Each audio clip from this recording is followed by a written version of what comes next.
Good afternoon, folks. Today we're working on the John Deere 180. This is the same mower that I've been using the past 2 years to keep the grass cut, and that I hooked my snowblower on for my Snowmageddon video. It's been a very reliable, robust, and powerful machine. I love it. However, recently I started losing gears.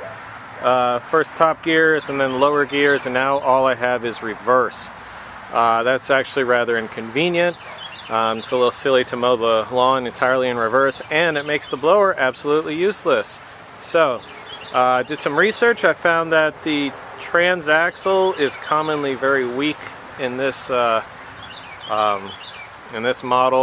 and in a lot of these 100 series John Deeres, until you get into the hydrostatic transmissions, they're just a little weak. But what do you want? I mean, this thing's probably as old as I am. So today we are going to fix it. Now, as far as getting the old transaxle out and putting a new one in, I must label myself a cheater, because I just did it on this one. This one is a John Deere 130. I bought off Craigslist. First I went on eBay looking for transaxles. They were going $200-300, and then I saw this one, $250, and the guy said it runs great. Just needs a new PTO. So I'm like, all right, let's see what you got. We couldn't get it started. Apparently to some people, runs great means I put it away running 2.5 years ago, so I guess it's still fine. Anywho, just took it apart, and that's what I need right there. Got the wheels still attached to it, although I think that I'm going to keep my current wheels. Looking pretty bitchin', definitely climbs my hills. But there's my transaxle right there. So I think I kind of know what I'm doing. I'm hoping that the differences between the two models are relatively minor. And I'll take you guys through the process step by step. How I decided to do it was take the deck off. There's the deck right there. Or, you know, not the mower deck, you know, the sitting on deck, whatever the hell you call it. I learned that you don't have to take the seat off, so I won't be taking the seat off this time. We got that little fascia right there in the gas tank, and then you can access the bolts which hold the transaxle onto the frame. No need to take the mower deck off, as you can see. So that's what we're going to do.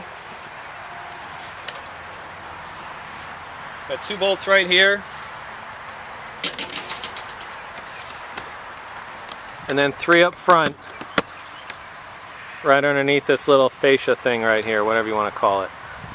So I'm going to take those off and then remove this big green deck. Alright, so that's off, and now we can start to see the underguts.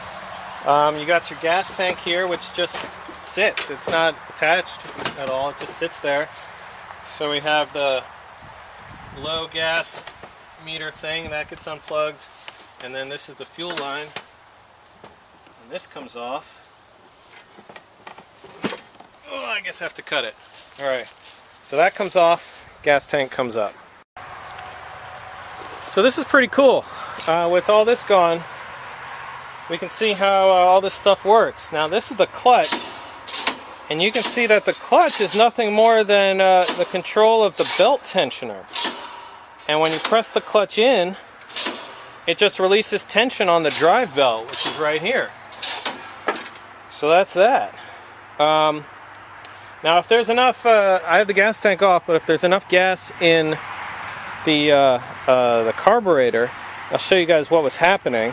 I'm going to try and start it up, and you'll see here, we're in drive, we're actually in high gear, right? This is the drive pulley or whatever that the belt whirls around, and it's supposed to activate the gears. And you'll notice that when I release the clutch, that pulley just shoots around just like it's supposed to, but nothing goes on in the transmission. So let's give it a whirl.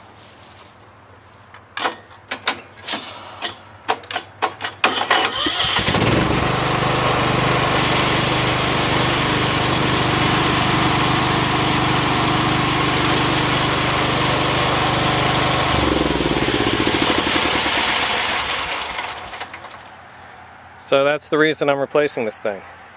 Anyway, next steps. Alrighty, this right here is the brake lever actuator thingamajig. That thing is going to get taken out. You got a little clip in there, and it's going to get taken out. And the belt can just come off. I bet I can just, there you go, belt's off. Alright, so that's off. And so once that lever is off, then everything connecting the front of the mower to the rear end here is disconnected. So what I can start doing is taking off this whole sort of bracket system that holds it onto the frame. That comprises of bolts that are here and here, and then there's 4 bolts on each side up in here. They were kind of a bitch to get to, but gotta get done. So let's do it. Alright, so we're all disconnected.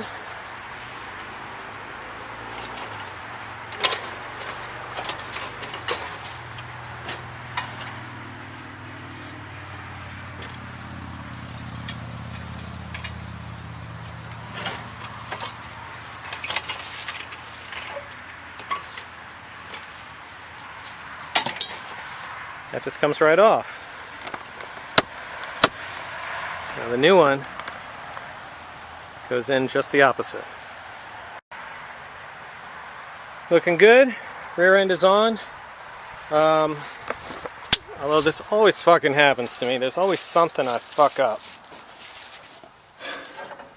The brake bar here is supposed to go underneath, not on top. So now I gotta take some of this apart, sort of slide that brake bar thing under there, put it all back together again. Dadgummit.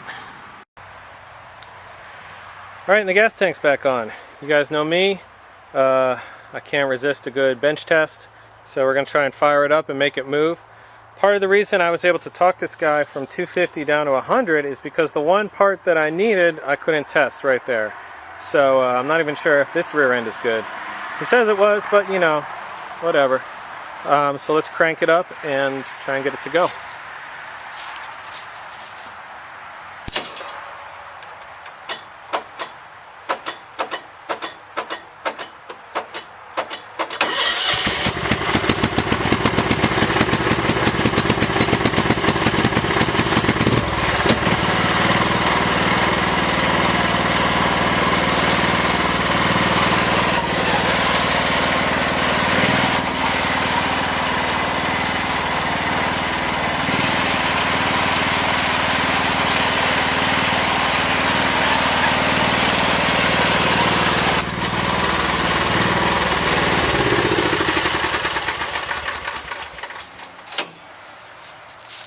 Wonderful!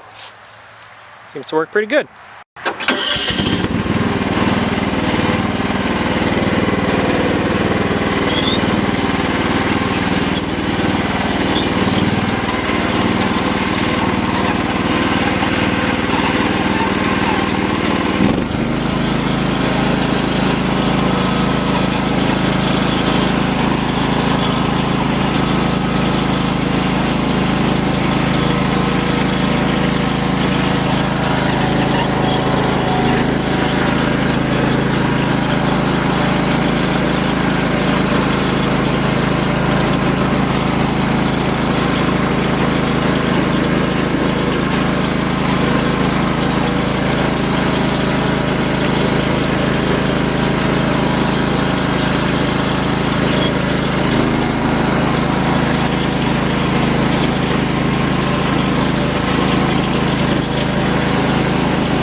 Now that's what I call a perfect repair.